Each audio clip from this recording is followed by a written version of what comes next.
I'm on the winning side. No? So I hope you have that assurance sa lahat ng mga nangyayari sa buhay natin, sa paligid natin, maging sa atin pong pinagdadaanan ngayong pandemya. No? You will have that confidence that indeed we are on the winning side. No? Ika nga the battle has been won, no? 2,000 years ago. And that confidence during this time ay makita lamang natin sa Panginoon, no? Yung assurance na yan. And this morning, I'll be sharing on 3 things, okay? Ito po ay, for me, mahalagang matutunan natin, no, as a Christian. And ito po ay mga bagay na gusto ko pong maging malinaw din sa atin, no? Kung kailan natin dapat i-apply, kailan natin dapat ito ay i-possess, at kailan natin dapat ito ay i-internalize. No? So I'll be sharing on God's blessing, favor, and grace. No? Maybe to some, Pastor, pare-pareho lang naman yan. No? And pare-pareho yung gusto ko. Amen? Pare-pareho gusto natin na may blessing. Amen? Gusto natin may favor, at gusto natin mayroong grace. Na? But how are we going to differentiate? Na? Ito po, at yung application niya sa buhay natin, I believe will really play a big role, no? Bilang mga Kristiyano, to better understand ng blessing, no? Pagpapala, favor at yung grace ng Panginoon. No? To start with, tayo po ay manalangin muna. Father, thank you sa umagang ito sa kabutihan mo. And we thank you, Lord, for keeping us safe. Marami po ang nagkakasakit. Marami ang nasa ospital. Marami ang hindi na nakarating sa ospital. Binawian ng buhay. Marami po mga pamilya ang naglulok sa Panginoon dala nitong pandemya. And Lord, we thank you for protecting us. We also pray yung mga may karamdaman sa mga oras na ito, abot ng aming panalangin, ay hipuin niyo po ang kanilang mga mahihinang katawan upang ma-restore sa kanilang strength. And also, makita din namin, Panginoon, that we are vulnerable. And the only way and the only person whom we can trust during this time ay ang aming pong Panginoon at ang dealing at leading ng Holy Spirit sa amin. Help us to be sensitive sa mensahe na ibibigay niyo sa amin and also be responsive, Panginoon. This we pray in Jesus' name. Amen. Okay, so again, these 3 things are very similar to each other. No? But alam niyo po, to me, nung akin pong inaral, no, ito pong how to have the blessing of the Lord, how to have the favor, and where do I have the grace of God, and how can we not only maintain, but be in the sustaining grace of God. It made me realize na sa bawat katagang ito ay meron akong dapat gawin. Okay? No, sa 2 bagay pala na yan. No? And the rest, which is the 3rd grace, that depends on the Lord Himself. No? So God's blessing, okay, first, no, God's blessing is how God responds to His obedient children. Okay?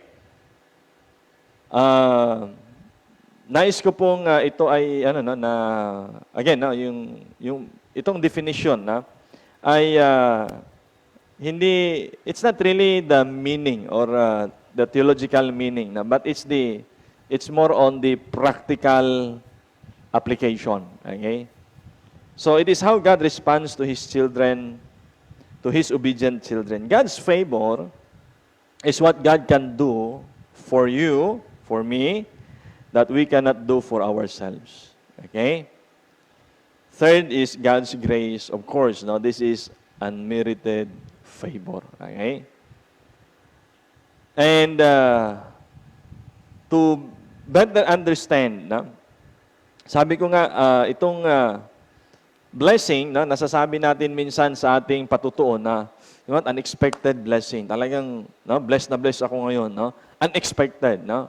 Maybe that time, at kung kailan, kung paano, kung ano, maaring unexpected mo yon. Of course, no? Hindi mo alam kung kailan dadating, hindi mo alam yung tamang oras. So, maaring nasabi mo na unexpected blessing. No?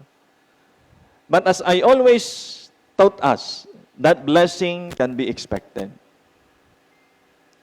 In a real sense, but not on the real time. Okay? But it will come. You can expect that God will bless you. Right? Because blessing is a merited favor or reward from the Lord. Okay? In Deuteronomy chapter 11, tinan niyo po, in verse 27, a blessing if you obey. So this is already conditional. Okay? That means you can expect or you cannot expect. No? But then if you obey, then you can expect that the Lord will bless you. No? So kaya nasabi ko pong blessing is a merited reward. Kung mayroon kang gagawin, mayroon kang i-attempt, mayroon kang gustong i-accomplish para sa Panginoon or para sa gawain ng Panginoon na ibinibigay sa atin. No?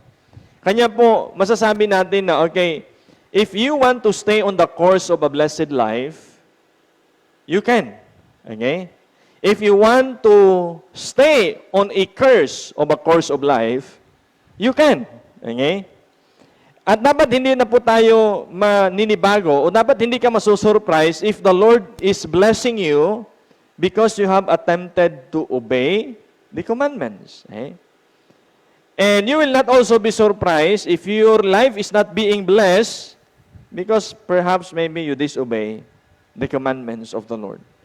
So, it is a matter of choice. Okay? Para bang, sama ka ba?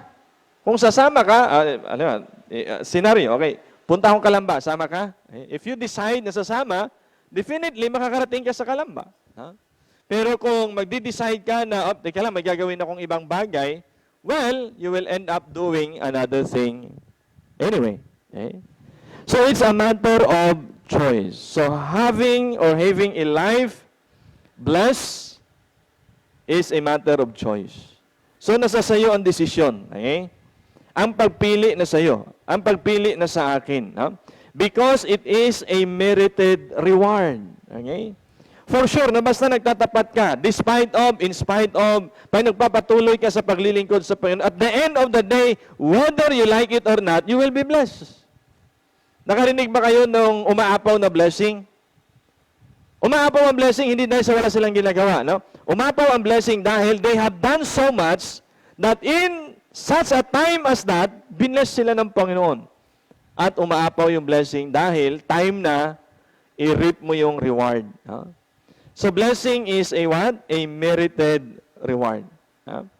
For example, yung Matthew chapter 6 in verse 33. Okay, sabi dito, but seek ye first the kingdom of God. A very familiar verse, right? Amen? Kahit hindi na nga natin basahin dyan, alam ko, memorize natin to, no? And His righteousness, and all these things shall be added unto you. Many a times, maraming Krisyano, ang tinitingnan natin yung conclusion, okay? That all these things shall be added unto you. We are excited, no? We pray that God, please add these things to me. Lord, please add more things unto me. Pero nakalimutan natin yung seek ye first the kingdom of God and His righteousness. No? Yung salitang seek, okay? Paghahanap. Nandun po yung labor. Nandun yung work, di ba? To seek is a constant and continuing effort. Di ba? Pag may isang bagay kang nawawala at sabihin mong hahanapin mo, you have to do something effort. You have to exert effort. You have to exert time. You have to exert strength. You have to exert even resources para hanapin. No? Like kahapon, no, papunta kami dito ni Paul, nakasama ko si Inday, and yung lagayan ng kanyang tubig, no, yung stand ng tubig niya nawala, no? And then sabi niya, hanapin natin, no? And then sabi ko, mamaya na. So pag uwi ko, siningil niya ako, and then balik ako, nagmotor, then sa hapon, nagsasakyan, nag-effort akong hanapin, but to any expense, wala. At whatever is, hindi ko nakita. Hanggang kaninang umaga, papunta kami dito. Sabi niya pa, di ba dyan tayo dumaan na nawala yung lagayan ng aking tubig kahapon? Ha? So hanggang kanina, binabother niya ako tungkol dyan. And maybe mamaya, isang daan ko pa, hahanapin ko uli. So the word seek means you have to effort. Kaya mga kapatid, no, hindi lamang natin sana masayang tingnan at expect at ating pong antayin yung all these things shall be added unto us. And we know what are these things. These are the basic needs of life. Hindi natin siya dapat i-expect kung wala tayong puhunan. Ang alin doon? To seek the kingdom of God. Hindi natin siya dapat i-expect to enjoy that God will just easily give us without doing something. We have to seek His righteousness. Okay? So mayroon pong constant and continuing effort. Okay? So to have a blessed life or to have God's blessing, no, as a merited reward, no, kinakailangan po nating mag-effort. Okay? Kaya nga, inuna ng but seek, no? Kung uunahin mo lang, that means, kung gagawa ka, kung magtatapat ka, kung magpapatuloy ka, kung kikilos ka, for sure, all these things shall be added unto us. Blessing in a sense, no? Blessing first, no? Blessing is earned through righteousness. So that's what I've learned from this verse. No? In Psalms chapter 1, in verse 1, tinan niyo po. Blessed is the man that walketh not in the counsel of the ungodly, nor standeth in the way of sinner, nor sitteth in the seat of the scornful. So, to this extent, no, sinasabi that blessing is earned through what? Righteousness. Ang pamumuhay ng matuwid, at ang pamumuhay ng matuwid, mga batid, may effort. Hindi po yan bato-bato sa langit, bigla ka na lang naging mabait, bigla ka naging matulungin, bigla ka naging matapat, bigla ka naging faithful. No. You have to exert, again, effort. Blessing is earned through righteousness. So yung pagpapatuloy nating mamuhay ng matapat, pagpapatuloy nating pamumuhay ng mayroong paglilingkod sa Panginoon, despite and in spite of, mga kapatid, it pays off someday. Kung nandun ka sa time na tinatry ka ng Panginoon na talagang walang-wala, no? Hindi kay halos nawalan ka na ng opportunity, just keep on doing the right thing. Why? Because blessed is the man that walk not in the counsel of ungodly. At alam niyo po, may malaking effort dito kung hindi ka mag-compromise. Tama? Kailangan mong umiwas sa barkada. Kailangan mong umiwas sa bisyo. Kailangan mong umiwas sa temptation. Mayroon pong malaking effort. Now, for you to look forward na magkaroon ng blessed life, you must earn it through a righteous living. Okay. Nandun yung pagpigil na, naku, takam ka na. Yung iba, makaibigan mo, naglalasing na. Parang gusto mo na rin. Ba't yung ibang kaibigan mo, walang mga bawal sa buhay? Okay lang yung magmura, okay lang yung mag-tiktoking dyan, okay? O whatever. Eh? Walang ka-effort. Mga kapatid, it pays someday.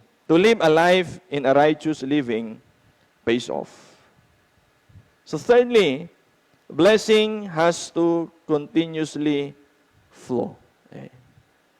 Blessing has to continuously flow. In Genesis chapter 12 in verse 2, and I will make of thee a great nation, and I will bless thee, and make thy name great, and thou shalt be a blessing.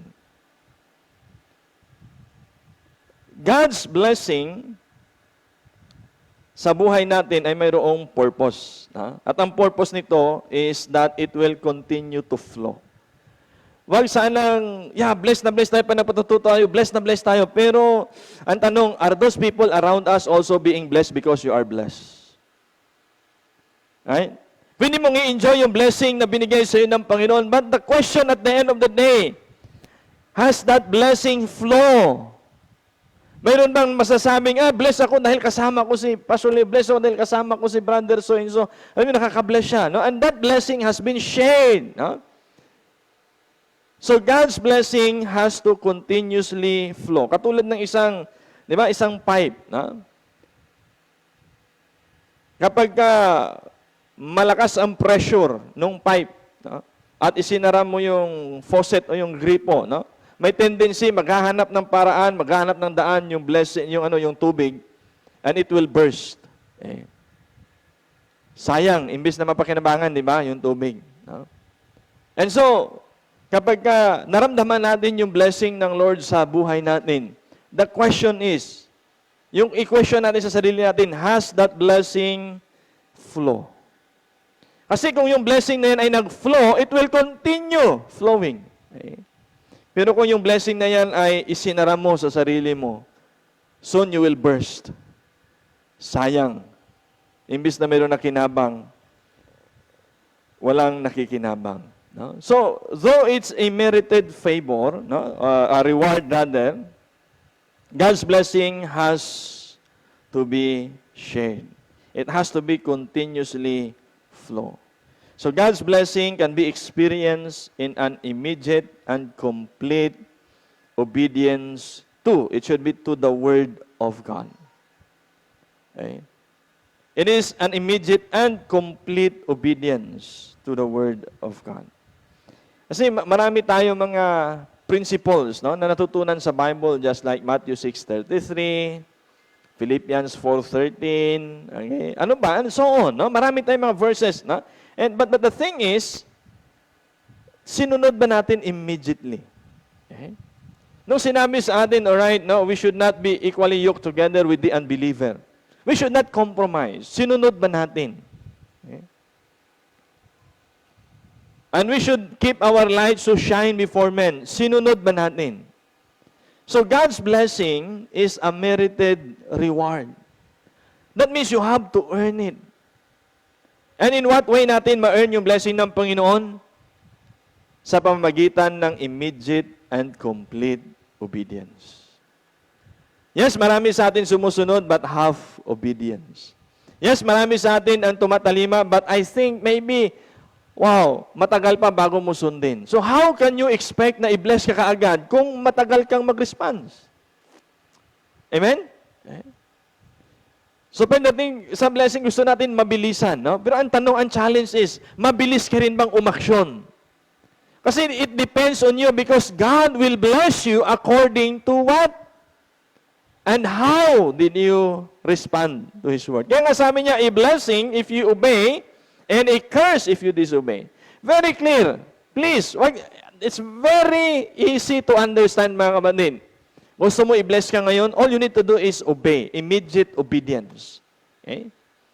Lord, I want to have a blessed life. You make your decision. I mean, you have to make that decision na mag-stay ka sa blessed life. Okay?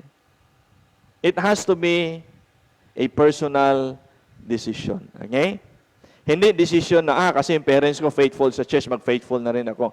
Yung girlfriend ko faithful sa church, kaya mag-faithful na rin ako. You miss the blessing, in a way.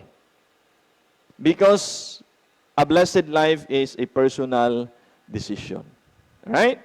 So, it can be experienced. Would you like to experience the blessedness of life? It has to be an immediate and complete obedience. Huwag nating i-twist. Okay? Siguro naintindihan ng Lord pag hindi ako nag-faithful. Siguro naintindihan ng Lord pag hindi ako nag-pray. Siguro naintindihan naman ng Panginoon kunting mali at kasalanan lang naman to. No. Second, God's favor. Okay? God's favor is what God can do for you that you cannot do for yourself. Okay? Again, this is not the absolute and only meaning of favor. This is in a way I see it as I ponder in the Word of God.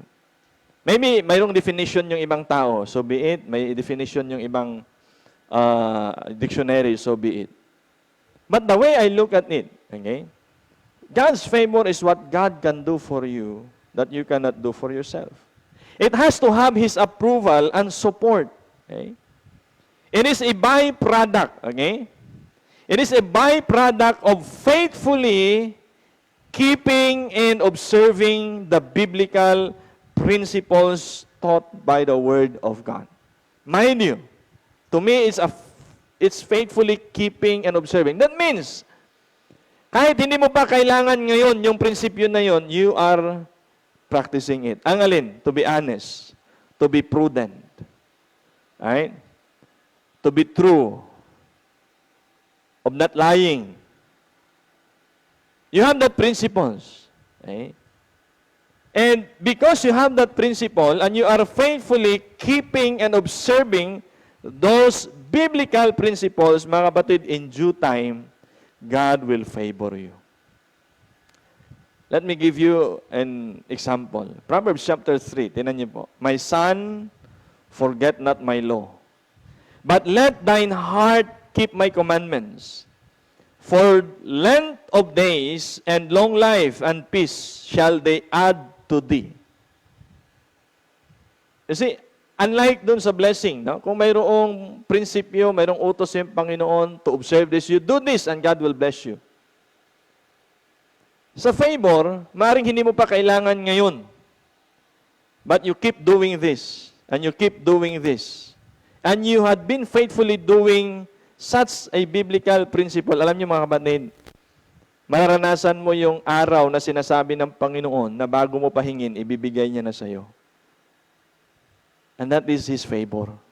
Why? Because you are faithfully keeping and observing His commandments. Tingnan niyo po, let not mercy and truth forsake thee. Bind them about thy neck. Write them upon the table of thine heart. So, okay, ito yung conclusion. So then, you will find favor. Alam niyo, nakakatuwa dito, tingnan niyo. You will find favor and good understanding in the sight of God and men. Okay. Alam niyo, kung itong principle na ito lang, lalo na sa mga kabataan natin, itong principle na ito sa buhay niyo. Kahit hindi na kayo magbasa ng iba pang mga aklat about leadership, you can find God's favor in many opportunities that you are seeking. Alam ko marami sa ating mga viewers, no? Marami sa inyo ang naghahanap ng opportunity. And you keep chasing on this. Huh? You know what? I-build mo lang yung self mo dito, okay? Na huwag nating kalimutan yung salita ng Lord, but you have to bind it, okay? And you have to keep it in your heart. You have to practice the principles. It will be opportunity who will follow you. You don't have to chase for it. Because God is a God of opportunity. Am I right? Amen? And God can open huge, big opportunities para sa iyo at para sa akin. Naliliitan ba tayo sa ating Panginoon? Di ba? He's a God of opportunity. Well, in fact, He's a God of promotion. Okay? So, principle to live by, na itinuturo dito sa verse 3, tinan niyo po. Let not mercy and truth forsake thee. Let not mercy and truth forsake thee. That means, dapat pinapractice mo, dapat ito yung principle na ina-apply natin. Alin? Yung mercy and truth. Dapat sa ating judgment, okay, there should be mercy and truth. Dapat sa ating decision making, there should be mercy and truth. On how to deal with other people, there should be mercy and truth. That means you consider, para bang inilalagay mo yung sarili mo doon sa kalagayan ng tao and speak the truth. Okay. Bind them about thy neck. Okay. That means mercy and truth should enslave you. So kung meron kang dapat maging alipin, ay maging alipin ka ng awa at katotohanan. Okay? Write them upon the table of thine heart. It should be the center of principles natin sa ating pamumuhay sa araw-araw. Okay? So this should not, sabi niya dito, this should not leave us, this should not forsake us, but rather be our everyday principles. No? This is a byproduct of living principle. Tingnan niyo, so that thou shalt find favor and good understanding. Pag isinabuhay po natin ang mga prinsipyo, yung commandment na itinuturo sa atin ng Panginoon, mga kapatid, ang byproduct niyan, okay, that means yung automatic na result niyan, whether you like it or not, ha? But of course, we will like it. Okay? Pero kasi kapag ginawa mo yung prinsipyo, hindi po pwedeng hindi ibibigay ang bunga. Ganun ang Panginoon eh. Ganun ang salita ng ating Panginoon. Ha? Actually, without knowing it, even na hindi mo intentionally to live in mercy and truth, pero dahil ginagawa mo yung principle, there will come a time na ang byproduct ng pagsasabuhay mo ng prinsipyo na yan ay may experience mo. Alin doon? Favor and good understanding in the sight of God and man. This is very true. Tingnan niyo. Kahit sa tao lang, no? Kapag hindi ka nakasik ng awa at katotohanan, wala ring tao mag-i-invest sa iyo ng awa at katotohanan. People will not also be true to you. People will not also be merciful to you. Kapag kilala ka na hindi mawain o hindi matulungin, do you think people will shed mercy and also help? Mahirap, di ba? So, once you live a life with principle, na ito na itinuturo sa atin ng Panginoon, alin doon? That mercy and truth will not forsake you, but it must be a part of your life. So then the day will come. Sabi niya dito, you can find favor in the sight of God and of man. Alam niyo, marami sa atin, no? Experience siguro na minsan kapag mayroon kang gusto o kailangan, sa tao ka nagsisik ng favor. Kapag mayroon kang gustong marating o gustong pwesto, ilalapit mo sa tao, pwede bang sa akin na lang yan? Pwede bang i-promote mo ko? Pwede bang ako na lang dyan? No? We try to even use other people's name para makuha natin yung favor. But alam niyo, kapag isinabuhay lamang natin yung mga prinsipyo na itinuturo sa atin ng Panginoon, automatically you will find favor in the sight of God and in the sight of man. Okay? In the sight of God, dahil alam ng Panginoon kung ano yung nasa puso't isip natin. The challenge is, hindi alam ng tao kung ano nasa puso't isip natin. Kanya lang, if you build yourself with truth and mercy, mga kapatid, you will find favor in the sight of man. Kasi it's very practical, no? Kapag alam ng taong matulungin ka, yung ibang tao na gustong tutulong, idadaan sa iyo yung tulong nila. Pag alam ng tao na maawain ka sa higit na nangangailangan, imbis na ibibigay nila sa iba, sasabihin, pwede mo bang itulong itong mga tulong na gusto ko iparating sa tao? People will trust you. How much more ang Panginoon? Kung alam ng Panginoon that you live by principles of principles of the Word of God, God will definitely trust you doon pa sa mga bagay na gusto mong gawin. Okay? So, to me, no, rather than chasing for opportunity, chasing for another options or another source, no, I would rather build myself in the principles of the Word of God. Okay? In Deuteronomy chapter 28 in verse 1, and it shall come to pass, if thou shalt hearken diligently unto the voice of the Lord thy God, to observe and to do. Okay? To observe and to do. Okay? So, wag po nating paghiwalayin yung dalawa na mag-observe ka lang. Ibig sabihin, titingin ka lang. No. To observe, that means to meditate, to digest, and to do all His commandments, which I commanded thee this day, that the Lord thy God will set thee on high above all nations of the earth, and all these blessings shall what? Come on thee, and overtake thee. Isn't it wonderful, mga kapatid? Okay? Ito yung sinasabi ko that you just have to build yourself before God. You just have to observe the law and the commandments of the Lord. The blessing will come, and it will not only come, but the blessing will overtake you. That means wala ka pa nandun na inihanda na ng Panginoon. Amen? Kaya minsan masasabi natin, ba't ako binibless ngayon ng Lord? Ba't sobra-sobra yung blessing? Hindi po yan sobra. Inuuna lang yan ng Lord kasi somehow, the next day may mga ngailangan at kailangan mo itulong yan. Amen? So, God's blessing will come, and this blessing will overtake you if you observe and do His commandments. You see, favor, though it depends on the Lord, okay? Kung kailan niya ibibigay sa atin. Pero kung titinan niyo ho, may puhunan. Alin doon? We have to observe and to do. Ibig sabihin, may kailangan ka ngayon, just, o wala, stay faithful. Ibig sabihin, may hihingin ka sa Panginoon ngayon, o wala, just keep on Being faithful. Ang nakalungkot kasi minsan, gusto lang natin mag-faithful kung meron tayong hihingin sa Panginoon. Are you with me? May mga taong gusto lang, magtatapat ako. Gagawin ko kung anong nice na gusto ng Panginoon sa buhay ko. Basta, Lord, ibigay mo lang to sa akin. You see? Nakakalimutan natin, no? Na ang Panginoon, alam niya kung ano nasa puso natin. Yeah? Meron kasing gusto nating hingin yung blessing sa Panginoon, din ipapangako natin, Lord, ibigay mo lang to sa akin, maging faithful na ako. Church, don't do that. It's very immature thing. Parang sinabi mo rin sa nanay mo, Nay, bigyan mo ko muna ng 100. Maghuhugas ako ng pinggan mamayang gabi. Pero alam na alam ng nanay mo yung diskarte mo.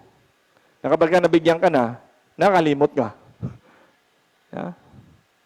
So, hindi natin dapat ipinapangako yung hindi pa natin nagawa. Okay? So, as Christian, no, as we go yonder, no, blessing if you obey, and you will be favor. Okay? Favor, no? Na manggagaling sa ating Panginoon. Kapag tayo ay nagtatapat despite and in spite of. Okay? So this favor will be a byproduct of our faithfulness sa ating Panginoon. Okay? So God's favor can be experienced when we believe and faithfully live in the principle of the Bible. Can be experienced. Church, kung blessed ka ngayon sa buhay mo, and it seems na halos wala kang kailangan. Sasabihin mo, hindi ko na kailangan mag-pray kasi halos lahat naman provided ng Panginoon. Just keep on faithful. Kasi one day, baka magkaroon ka ng pangangailangan. At sa oras na yan, ng iyong pangangailangan, hindi lamang na maaaring iuuna na ng Panginoon yung sagot sa iyo, pero maaaring dahil sa faithfulness mo ngayon, ay i-favor ka ng Lord sa mas mabigat na hihingin mo. Now, one, I think, a classic example, no? Si King Hezekiah, di ba, anong sabi ng Panginoon? You have to set your house. Bukas, mamamatay ka na. I-ready mo yung wife mo. Di ba, pwede mo sabihin, wow, ang lakas-lakas pa naman. Okay. Kumbaga, Lord, teka lang, nasa kasagsagan ako ng aking trono, ng power, ng everything, wealth, and influence. Huwag mo na ngayon. Ha? Pero hindi yun ang sinabi ni Hezekiah. Di ba? Ano sabi niya? Lord, consider how I live. Lord, consider how I become faithful when all others are not faithful. Lord, consider how I destroy yung mga image, yung mga idols ng mga ninuno ko noon. Lord, consider how I stay faithful, how I stay I keep serving kahit na yung iba ayaw nilang maglingkod. Okay. So ito yung ginamit ni Hezekiah. Exactly. Lord, just look at how I lived before. And God favored him with another 15 years. Okay. Ika nga parang, di ba? Ano yan parang nag-i-invest ka ngayon Kung hindi mo man kailangan ngayon, just do a righteous living, just keep His commandment, just keep on doing your ministry. May kailangan ka sa wala, magpatuloy ka lang. May hihingin ka sa Panginoon at wala, magtatapat ka lang. Mayroon kang, sa tingin mo, may kakailanganin ka personal or para sa family mo, or wala, just keep on serving God. Why? Because the day will come, I tell you what, the day will come, you're gonna need this. You will be needing this. Okay? Kaya nga, itong mga bagay like, kung balikan natin yung Proverbs chapter 3. Alam niyo kung ano yung bunga ng favor sa pagsunod sa utos ng Panginoon? Length of days. Kaya mo bang ibigay sa sarili mo? Na-extend ka ng Panginoon yung buhay mo? Of course, God can only do this. Length of days, long life, and peace. Nakita niyo? Itong mga bagay na pwedeng ibigay na favor ng Panginoon sa atin, bunga ng pagtatapat at pag-observe sa Kanyang commandments, mga kapatid, ay hindi kayang bayaran ng salapi. Maraming mayayaman ngayon ang namamatay dahil sa COVID, right? So yung pera nila cannot even prevent one day, cannot even extend for 1 hour. Pag sinabing lagot, lagot na, tapos na. No? But you say, sa pagtatapat natin sa Panginoon, ano yung favor na pwedeng ibigay ng Lord? Length of days, good health, peace, long life. So these are the things na pwede pala nating ma-enjoy sa presence ng Panginoon kung tayo ay nagtatapat despite or in spite of sa mga nangyayari. May kailangan ka at sa wala, magtapat ka. Huwag sana yung kung kailan ka may kailangan, saka ka lang faithful na faithful. No. Church, we cannot play God. Amen? So, let me encourage us, no? Na ngayon, maganda yung katawan mo, maganda yung katayuan mo sa buhay. Huwag sana mabago yung ating zeal sa paglilingkod sa Panginoon. Malam mo kung kailangan, lahat, mayroon ako, may pera, may trabaho, may kung ano. So, those are the perils sa buhay ng mga Christian.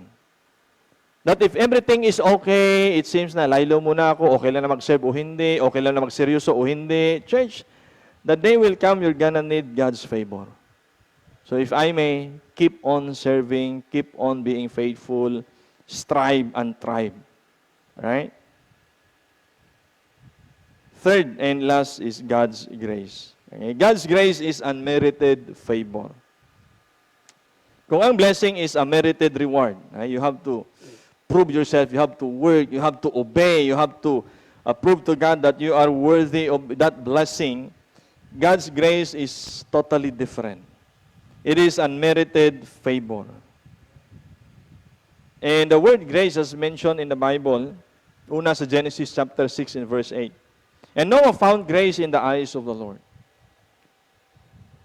Kung babasahin lamang nito natin, ang salitang grace dito, it seems it's very normal. No? Parang okay lang, okay, it's grace. No? But alam niyo kung paano na-attain at kung kailan na-attain ni Noah ang grace? Tingnan po natin yung history. In verse 1, and it came to pass, when men began to multiply on the face of the earth, and daughters were born unto them, the sons of God saw the daughters of men, that they were fair, and they took them for wives of all which they choose. And the Lord said, my spirit shall not always strive with man, for that he also is flesh, yet his days shall be 120 years. Dito po yung nag-start na na-shorten yung life ng tao. Okay? And God saw that the wickedness of man was great in the earth, and that every imagination of thoughts of his heart was only evil continually. And it repented the Lord that he made man on the earth, and it grieved him at his heart. And the Lord said, I will destroy man whom I have created from the face of the earth, both man and beast, and the creeping thing, and the fowls of the air, for it repented me that I have created them. Okay? Andun yung galit ng Panginoon. Okay? Andun yung wrath, yung anger ng Panginoon. Why? Because yung mga tao noon, they can just only think of evil. At hindi lang one time. Part of life na nila, yung pagiging masama. At ito ay galing sa kanilang puso. Okay? Hindi lang basta, no? Even the imagination of their heart. Ibig sabihin, hindi siya occasional na nagiging masama sila o kung mayroong opportunity to take advantage, nagiging masama sila. No, they are continuously evil. But out of this evilness ng tao, alam niyo mayroong isang tao kung saan inirender ng Lord yung kanyang grace. Ephesians chapter 2 in verse 8. Tinan niyo. Di ba nag-decide ng Panginoon, sabi niya sa verse 7, I will destroy men whom I have created. Decision niya yun, no? But in verse 8,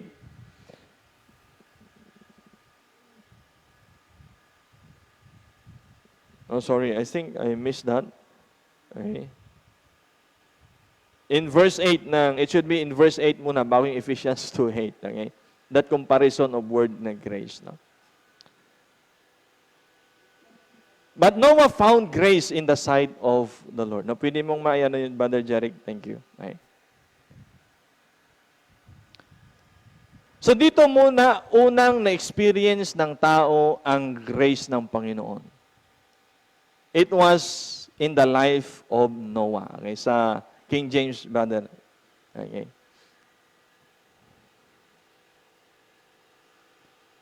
Sige, thank you. No? So, habang inaano ni Brother Jerry. So, ito yung kauna-unahang pagkakataon na na-experience ng tao ang grace ng Panginoon. And it has been perfectly fitted. Okay? Ang pagkagamit ng salitang grace doon sa sitwasyon. No? Na ang tao ay condemn, ang tao ay huhusgahan ng Panginoon, ang tao ay wala ng halos magawang mabuti. Because their mind and their hearts are just purely evil. Okay? And you see this, and Noah found grace. So kumbaga, ito na. Ito na yung husga ko. Ito na yung judgment ko sa tao. You all die. In 120 days, lahat kayo mamamatay na. But Noah found grace in the eyes of the Lord. Kung sasabihin natin gusto ng Panginoon na patayin sila, dapat lang. O yung judgment ng Panginoon ba fair enough? Yes. Yung kanyang sentensya sa mankind is, do they deserve it? Yes, they deserve it. But lo and behold, Noah found grace in the eyes of the Lord. Kaya ang meaning ng grace is unmerited favor. Okay? Wala siyang ginawa na kung anuman. Okay? Kung ang blessing is a merited reward dahil mayroon kang ginawa, ang grace is unmerited favor. Kasi favor can also earn. Di ba? Halimbawa ako, kung si CJ ay lagi niyang ginagawa yung kanyang trabaho, okay? Laging on time, laging kumbaga, maayos ang pagkagawa niyan. One day, sasabihin, Pastor, gusto ko muna magbakasyon sa amin. Punta muna akong Baguio. No? Can I have that favor? Of course, I will. Sige. Since nagawa mo yung trabaho mo and all this and this. Okay? Pero kung lagi siyang late, laging tulog, laging wala, laging inaantay ko sa meeting, sasabihin niya, Pastor, can I have a short vacation or break? Pag-isipan ko muna.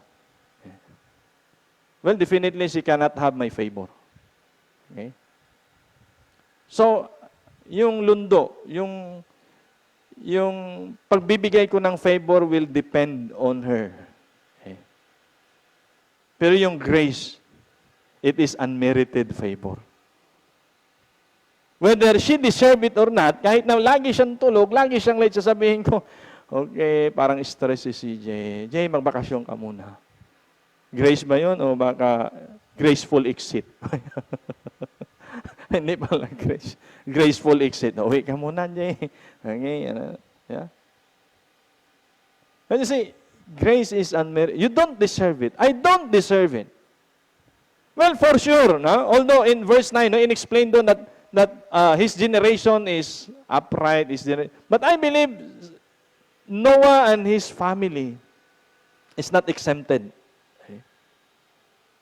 sa pangyayari sa kanilang paligid. Okay? Only that the Lord declares that Noah found grace in the eyes of the Lord. Kaya, ganun din po yung Ephesians chapter 2 in verse 8. For by grace are ye saved through faith. Kaya ito yung perfect example, no? Na ang ating kaligtasan is by grace, through faith. And this is not of ourselves. Hindi pinili ni Noah, hindi niya inibig, hindi niya ginusto na siya'y maligtas at ang kanyang pamilya. In fact, they are judged already. Sabi ng Panginoon, 120 days and you are all gone. 120 days. But lo and behold, here comes God's grace. Tayo ganun din ang katayuan natin. No? Romans 6:33, right? For the wages of sin is what? Death. Supposed to be lahat tayo pupunta sa impyerno. That is our destiny. We are doomed to hell. But lo and behold, for by grace, we are safe. So amazing. Yung grace ng Panginoon. He can just bestow it to anybody whether you deserve it or not. That is called grace. Ngayon, I'd like to ponder on this, God's blessing, favor, and grace. Yung grace Hindi natin alam kung kailan pupunta, kailan natin matatanggap, kailan ibibigay ng Lord sa atin. But for sure, I know, kung tinanggap mo si Jesus Christ, na yung Diyos at tagapagligtas, you have been a benefactor of grace. Pero hindi lang naman sa kaligtasan, binibistow ng Lord yung grace.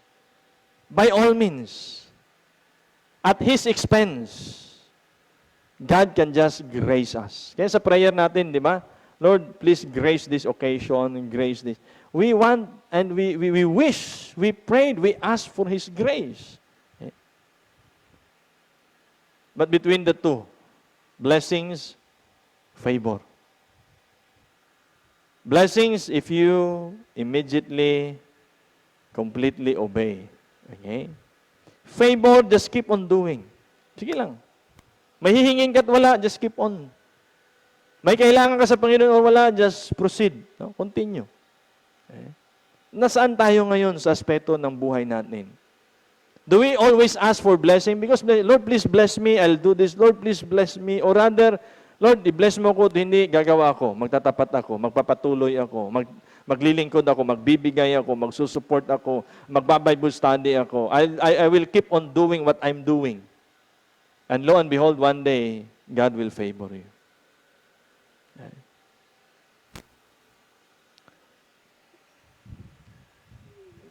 This example I'll give. Yung isang magtatay, no? Sa, 'di ba, sa atin as parents, no? Yung anak natin, okay? Sa mga parents dito, 'di ba? Yung anak natin, whether susunod sila or hindi, meron tayo maaaring mga rules, no? May sabihin natin, okay, nak, well, gawin mo 'to, okay? Ito yung duty mo, ito yung trabaho mo, gawin mo 'yan, okay?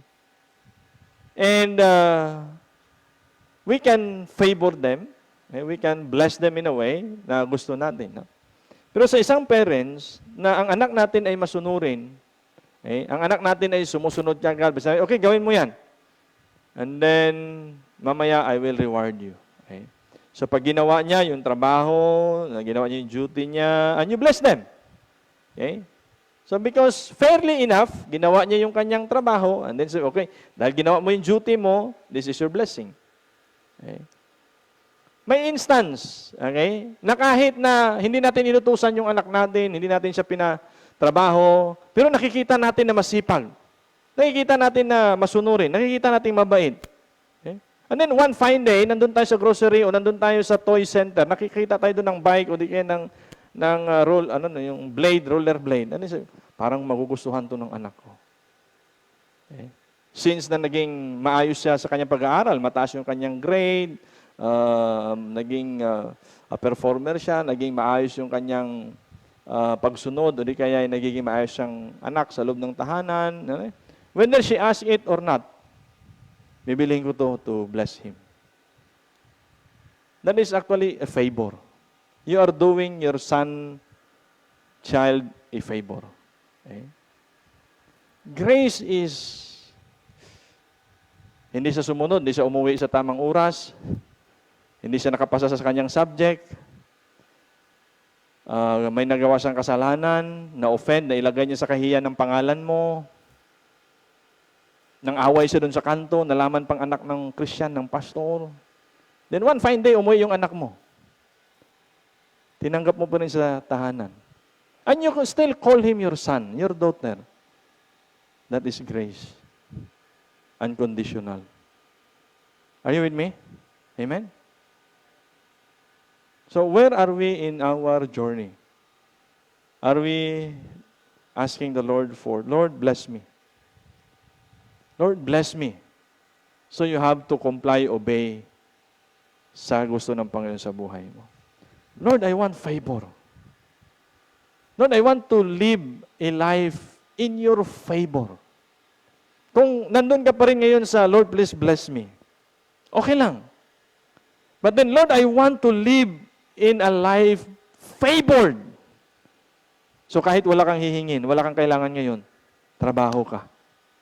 Gumawa ka. Maging faithful ka. Mag-perform ka sa duties and responsibilities mo. And the day will come, bago ka pa lumapit at humingi sa Panginoon, God has already provided your needs. That's favor. Favor from the Lord.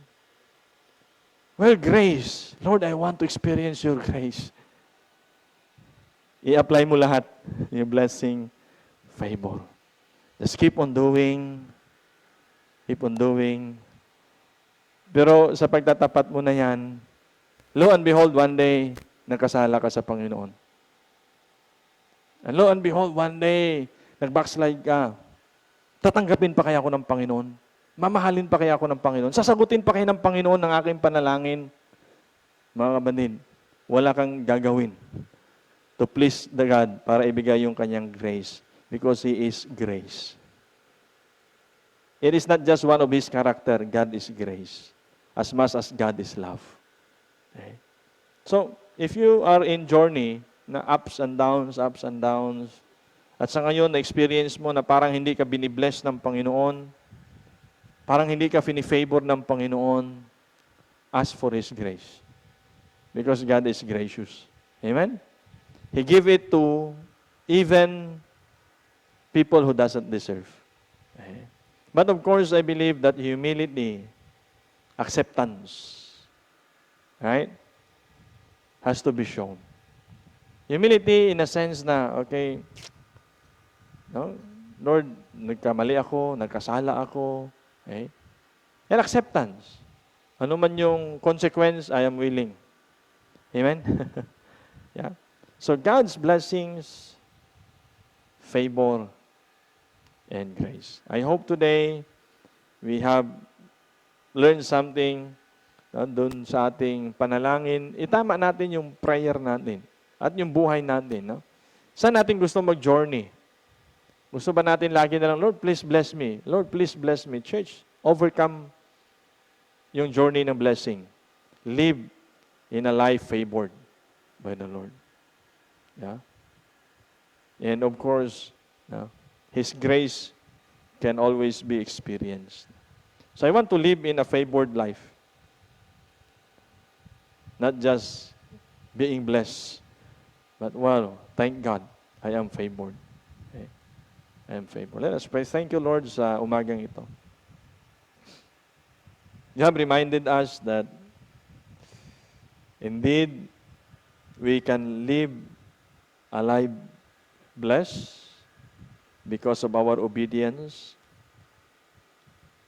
We can live a life favored because of our continuous obedience and faithfulness. Favored in a sense na ibinibigay mo sa amin, ipin-experience mo sa amin ang mga bagay na hindi namin kayang i-achieve sa pamamagitan ng material na bagay. And as we live a life blessed, allow us to continue that blessing flows through our life, through our hands, upang ma-experience ng maraming nasa paligid namin that indeed we are blessed. They can testify that you are blessing us.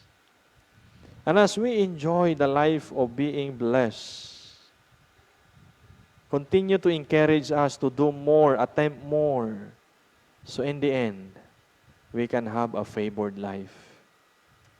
Panginoon, dalangin ko sa umagang ito, na kung mayroon mang mga agam-agam or somewhat hindi clear sa aming kaisipan, yung difference between blessed and favored life, may you help each and every one of us.